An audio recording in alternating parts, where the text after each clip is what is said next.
I think there's a lot of pressure on any girl. They're bombarded with images every day of what is supposed to be perfect. I just felt awful about myself. I felt like if I couldn't control what I was eating, I didn't have anything else that I could control. I grew up in a small town. We had two things. We had football and the Miss Broken Bow pageant. And I remember going to this pageant with my parents every year, and these girls just seemed untouchable. I mean, I just remember idolizing these girls on the stage and thinking, someday I'm going to do that. My senior year, it was my last shot. I was expected to win it. On Monday morning, on my way to school, I would buy 5 apples. And I would put them in my locker, and at lunchtime, sit in a classroom by myself while everyone else was eating lunch. I wasn't perfect, and I needed to be perfect, and for months, that is all that I ate.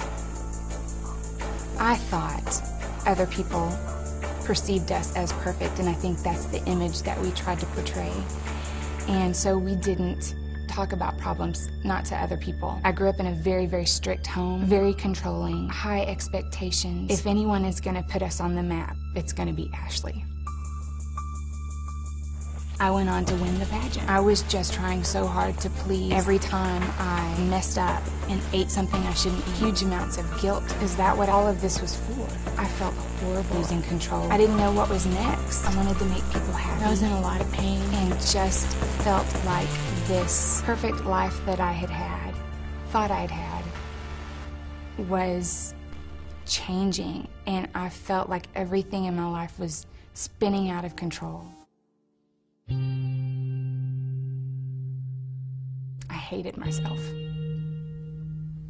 I was getting tired of living like that, tired of not eating. I finally decided to let myself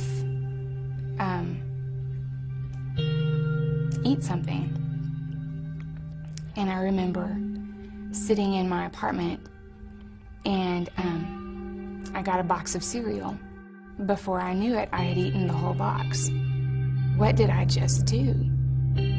I felt desperate. I couldn't fathom that food staying in my body. I went to the bathroom and tried to make myself throw up. I couldn't do it. I put on my shoes and I took off running, and I just ran and ran and ran until I felt like maybe I had burned it off. I came back to my apartment, and I still just was so angry with myself.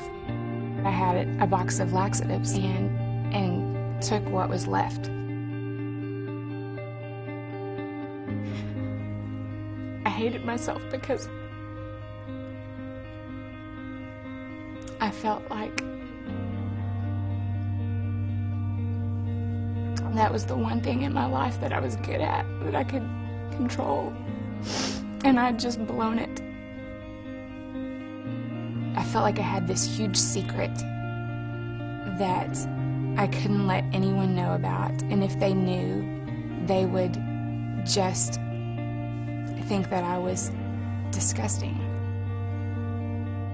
I sat in my apartment and closed the blinds and the windows and turned off all the lights, locked the doors, and I just sat in my apartment by myself.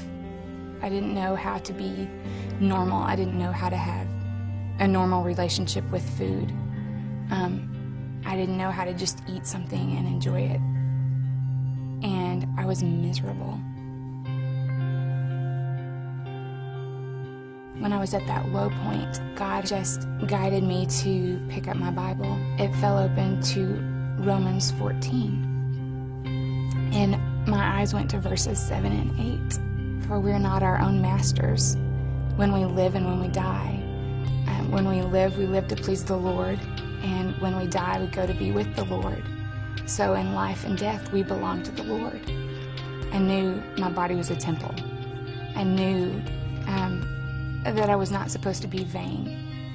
But it wasn't about that. Those were outward symptoms of it. And what I needed was for him to just grab me and say, you know, I've got this.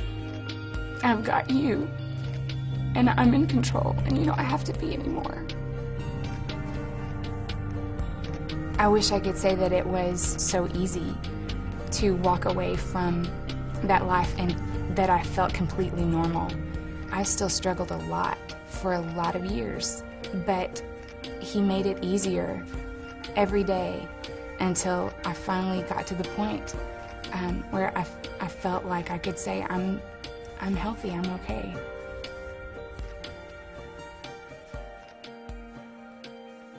I'm Ashley, and I am second.